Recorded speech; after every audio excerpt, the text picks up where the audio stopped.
আসসালামু আলাইকুম প্রিয় দর্শকবৃন্দ, প্রত্যেককে ভয়েস অফ হিউম্যান পেজ এবং ইউটিউব চ্যানেলের পক্ষ থেকে স্বাগতম। আশা করি যে যেখানে যে অবস্থা আছেন সবার ভালো থাকা এবং সুস্বাস্থ্য দীর্ঘ কামনা করি। আজকে লাইফের বিষয়বস্তু হচ্ছে মির্জা ফখরুল সাহেব।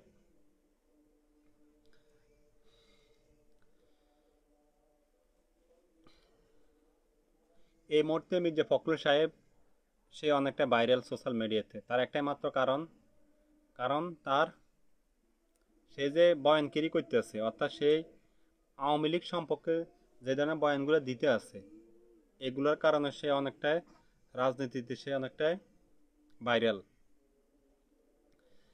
আমরা মির্জা ফখরুল সাহেবের অতীতে একটু যাব, বিশেষ করে যে বিগত ফ্যাসিস্ট গভর্নমেন্টের আগের সময়তে আমরা একটু যাব, এবং যে ফাঁসে বাংলাদেশে যে বর্ষা বিপ্লব হয়েছে, এই বর্ষা বিপ্লবের সময় মির্জা ফখরুলের কতটুকু ভূমিকা ছিল এগুলো আমরা একটু খুঁটিয়ে দেখব।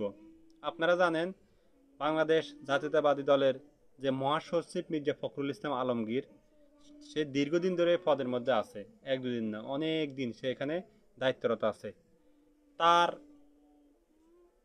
অনেকে তাকে অনেক উপর উঠে ফেলে, কিন্তু আমি মনে করি তার অযোগ্য নেতৃত্বের কারণে বাংলাদেশে এই যে ফেসিস্ট জন্ম হয়েছে, বাংলাদেশে ফেসিস্ট 16-17 বছর ক্যারি করছে একমাত্র তার অযোগ্য নেতৃত্বের কারণে।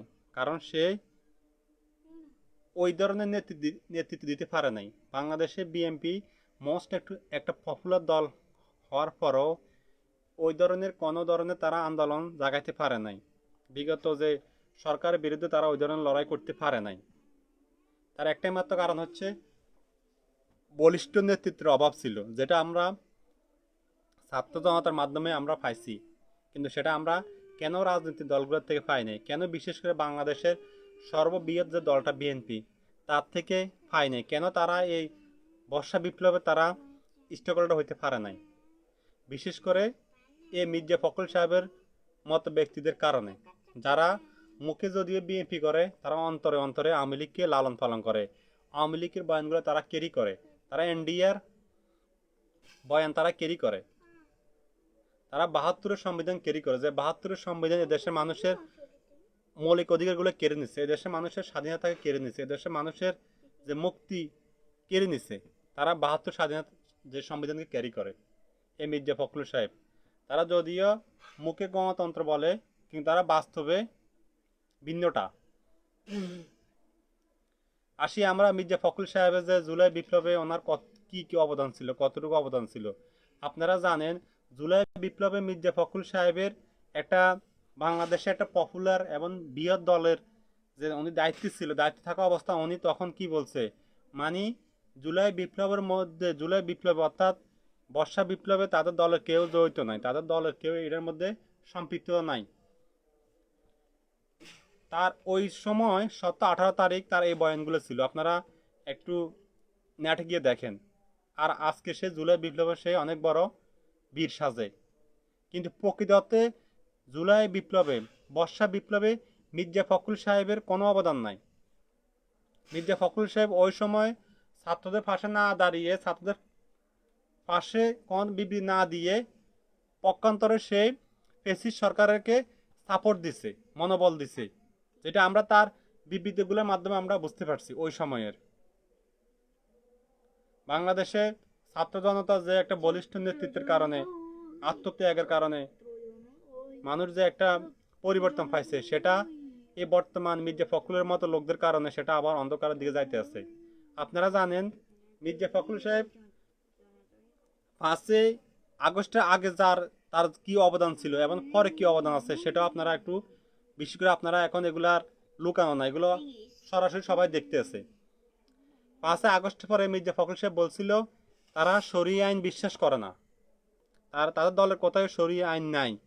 এই যে তার বাংলাদেশে বিএনপি একটা ইসলামপন্থী দল হিসেবে উত্থান হয়েছিল, কিন্তু বিএনপির টপ লিডার যদি কথাটা বলে, তাহলে এই দেশের জাতির ভবিষ্যৎ কোথায় যাবে। এরপরে সে আর একটা বিবৃতি ছিল কি, আপনারা জানেন বাংলাদেশের দক্ষিণপন্থীর উত্থান হইতে আছে, অর্থাৎ বাংলাদেশের ডানপন্থী যারা, অর্থাৎ যারা বাংলাদেশকে ভালোবাসে, যারা বাংলাদেশের ইসলামকে বিশ্বাস করে তাদের উত্থান হইতেছে, সে অনেকটাই উদ্বিগ্ন, সে এই ধরনের একটা বিবৃতি দিছে। বিশেষ করে আজকে যে সে যে বিবৃতিটা দিছিল এটা আসলে খুবই একটা দুঃখজনক। আজকে তার যে ঠাকুরগাঁও একটা রাজনৈতিক জনসভা ছিল, ওইখানে সে বলছিল তারা যদি ক্ষমতা আসে তাহলে আওয়ামী লীগের বিরুদ্ধে যে মামলাগুলো আছে সবগুলো মামলা তারা উঠিয়ে নিবে, অর্থাৎ সবগুলো মামলা খারিজ করবে। তার মানিটা কি? মানিটা যারা বিগত 16 বছরে মানুষের প্রতি জুলুম করছে, মানুষকে খুন করছে, গুম করছে, জুডিশিয়াল কিলিং করছে, জুলাই বিপ্লবে নির্বিচারে মানুষকে হত্যা করছে, মামলা তো এদের বিরুদ্ধে হয়েছে না, এদের বিরুদ্ধে হয়েছে, অন্য কার বিরুদ্ধে হয়েছে? যারা এই জাতিকে দীর্ঘ 16টা বছর শোষণ করছে, জাতির উপরে স্টিম রোলার চালাইছে, মামলা তাদের বিরুদ্ধে হয়েছে। মামলাগুলো কারা করছে? মামলাগুলো করছে যারাই মজলুম ছিল ওই সময়, তারাই মামলা করছে। অর্থাৎ সে বলতেছে কি, তারা ক্ষমতা আসলে আওয়ামী লীগের বিরুদ্ধে সকল মামলা উঠিয়ে নিবে। এ কথার মধ্যে সে এটা বুঝাতে চাইছে যে আওয়ামী লীগ কোনো ধরনের দোষ করে নাই, এই মামলাগুলো সবগুলো বানোয়াট। এখন আমার প্রশ্ন হচ্ছে, এই মামলাগুলো কারা করছে? এই মামলাগুলো তো বিশেষ করে অধিকাংশ মামলায় বিএনপি লোকেরা করছে। কারণ যারা বিগত 16 বছর এই আওয়ামী লীগ সরকার দ্বারা যারা বিভিন্নভাবে অত্যাচারিত হয়েছে, বিভিন্নভাবে তারা নির্যাতিত হয়েছে, বিভিন্নভাবে যারা অনেকে হত্যা শিকার হয়েছে, অনেকের ফ্যামিলির লোক সদস্য হত্যা শিকার হয়েছে, তারাই মামলাগুলো করছে। এ কথা দ্বারা মির্জা ফখরুল সরাসরি বিশেষ করে তার দলীয় লোকের সাথে, দলীয় লোকদের সাথে সে প্রতারণা করছে, দলীয় লোকদের সাথে সে বিশ্বাসঘাতকতা করছে। পাশাপাশি জুলাই বিপ্লবের শহীদদের সাথে, জুলাই বিপ্লব যারা আহত হয়েছে এদের সাথে বিশ্বাসঘাতকতা করছে। এই বিশ্বাসঘাতক এদেরকে আমি মনে করি এদের বিরুদ্ধে জনগণ সতর্ক হওয়া উচিত। কারণ এরা বাংলাদেশের ভবিষ্যৎ নিয়ে এরা কখনো চিন্তা করে না। এরা সবসময় শুধু নিজের ফ্যামিলি, এরা কোনো একটা দেশের তারা এজেন্ডা বাস্তবায়ন করতে এসছে বাংলাদেশের মধ্যে। এই জুলাই বিপ্লবে মির্জা ফখরুল সাহেব ফ্যামিলির কেউ আঘাতপ্রাপ্ত হয়েছে আপনারা জানেন? মির্জা ফখরুল কেউ আঘাতপ্রাপ্ত হয় নাই। ওইসে কারা? ওইসে সাধারণ পাবলিক, আম জনতা, এদেশের নিরীহ মানুষ, তারা শহীদ হয়েছে, তারা আহত হয়েছে, তারা গুলিবিদ্ধ হয়েছে। অর্থাৎ মির্জা ফখরুলের কিছু আসা যায় না। জাতির প্রতি, সবার প্রতি আমার অনুরোধ, এই ধরনের নেতাদের প্রতি আপনারা সতর্ক থাকেন। এরা আপনার আমার, এদের দ্বারা আমাদের রাষ্ট্রের, আমাদের প্রজন্মের কোনো উপকার আসবে না। এরা শুধু একটা দেশে যে সুশাসন তারা এগুলো চিন্তাই করে না। তারা কিভাবে একটা রাষ্ট্রের মধ্যে যে ফেসিস্ট কায়েম করা যায়, মানুষের উপর কিভাবে স্টিম রোল চালানো যায়, মানুষের কিভাবে জিম্মি করা যায়, তাদের চিন্তাগুলো হচ্ছে এমনই। কারণ যারা অন্যায়কে প্রশ্রয় দেয় তারা সমান অপরাধী। আজকে মির্জা ফখরুল সাহেব যে বক্তৃতা দিচ্ছে এটাতে স্পষ্ট তারা ক্লিয়ার করছে তারা অন্যায়ের পক্ষে। বিগত দিনগুলো যারা অত্যাচারিত হয়েছে, নির্যাতিত হয়েছে, যারা শহীদ হয়েছে, তারা তাদের বিচার চায় না। যদি মির্জা ফখরুল সাহেব এ কথাটাই বলতো তবু মনের বোঝানো যাইতো যে যারা আওয়ামী লীগে যারা কোনো ধরনের অপরাধ করে নাই, কিংবা কারো বিরুদ্ধে মিথ্যা মামলা হয়েছে, আমরা এগুলো প্রত্যাহার করব। এ কথা বললে মনের বোঝানো যাইতো তার বলাটা ঠিক আছে, রাইট আছে। কিন্তু সে এ কথাটা না বলে সে সরাসরি বলছে আওয়ামী লীগের বিরুদ্ধে যে মামলাগুলো হয়েছে এগুলো আমরা ক্ষমতা আসলে আমরা এগুলো উঠিয়ে নিব, মামলাগুলো আমরা খারিজ করে দিব। তার মানেটা কি? একটা মজার বিষয় হচ্ছে কি, দেখেন সে জনগণের সামনে, মিডিয়ার সামনে সে কথাটা বলছে, কিন্তু এখন দেখতেছি এই কথাটাকে আবার কি বলছে, তারা এখন এটা আবার পাল্টিয়ে দিছে। এখন কিছুক্ষণ আগে দেখলাম যে নিউজকে, মানে মির্জা ফখরুল সাহেব বলছিল নাকি বলে, তারা নাকি মির্জা ফখরুল সাহেব বলছে বলে যাদের বিরুদ্ধে মিথ্যা বানোয়াট কিংবা সাজানো মামলা হচ্ছে, যারা অপরাধ করে নাই ওই মামলাগুলো উঠিয়ে নিবে। চিন্তা করেন একবার, তারা কতটুকু দেউলিয়া হইলে জাতির সাথে তারা তামাশা করে। 21-20 শতাব্দীর মধ্যে আসি তারা এ ধরনের নাটকগুলো করে, এটা মনের বুঝান যায়। তারা একটা চিরন্তন সত্যকে তারা কি এখন আবার লুকাইতেছে, একটা চিরন্তন সত্যকে তারা কি আবার নতুন করি তারা আবার এটাকে মিথ্যা প্রমাণ করতেছে। এগুলা করে আমি মনে করি আসলে কোনো লাভ হবে না। মানুষ এখন আর এতটা বোকাচোদা না যে আপনারা যেভাবে বললেন এবার মানুষ খাইবে। মানুষ এখন অনেকটা সচেতন। এই মির্জা ফখরুল সাহেবের ক্ষমতা আসে, জাতির জন্য কি কতটুকু উপকার হবে, কতটুকু সুশাসন প্রতিষ্ঠিত দেব, এটা আপনারাই বুঝেন। যারা 1 ঘন্টা আগে যে কথা বলছে 1 ঘন্টা পর আবার এটা কি উল্টিয়ে ফেলে, 1 ঘন্টা পর তারা আবার ওটাকে বলে নাকি মিথ্যা।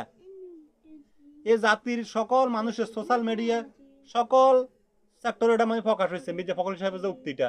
এখন আবার সেটাকে তারা ভিন্ন দিকে মানে কি এটা কি করতেছে, প্রবাহিত করতেছে। এই হচ্ছে আমাদের দেশের রাজনীতিবিদ, তারা কি না পারে, তারা আপনার সাথে আমার সাথে কি কোন ধরনের তামাশা করে দেখেন একবার। তামাশার একটা লিমিট থাকা দরকার ভাই। বর্তমান যুগে আসি এ ধরনের তামাশা কি মনের বোঝানো যায়? এই তামাশাগুলো তারা আমাদের সাথে করে। তো অর্থাৎ দেশবাসীর কাছে আহ্বান, আপনারা আসলে জুলাই বিপ্লব না হইলে, যদি বাংলাদেশে জুলাই অভ্যুত্থান না হইতো, কিন্তু বিপ্লব না হইতো, তাহলে আমি এভাবে স্বাধীনভাবে কথা বলতে পারতাম না। মনে রাখবেন, জুলাই বিপ্লব, বর্ষা বিপ্লব এতটা সহজভাবে হয় নাই। এখানে হাজার মানুষের জীবনের বিনিময়ে এই বিপ্লব হয়েছে, হাজার মানুষ আহত হয়েছে। আরে ভাই, আপনারা ওই সময়ের ভিডিওগুলো দেখেন, ওই সময়ে যে ভিডিওগুলো এখন অনলাইনে আছে, দেখেন কিভাবে মানুষকে মারছে, কিভাবে মানুষকে গুলি করছে, কিভাবে মানুষকে হত্যা করছে।